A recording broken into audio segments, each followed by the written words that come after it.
আসসালামু আলাইকুম। Hello viewers, দেখতে পাচ্ছেন এখানে টিপ দিয়ে দরজাটা বানানো হচ্ছে। কীরকম বানাচ্ছি দেখেন। 3/4 এক দিয়ে টিপ দিয়ে এই দরজাটা বানানো হচ্ছে। এই দরজাটা বানানো কেমন হচ্ছে ভিডিওর কমেন্টে বলে দেবেন। দেখেন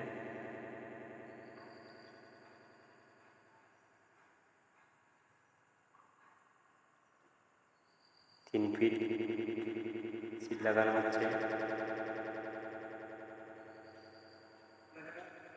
সিট লাগানোর পর দরজাটা কেমন হচ্ছে ভিডিওর কমেন্টে বলে দেবেন।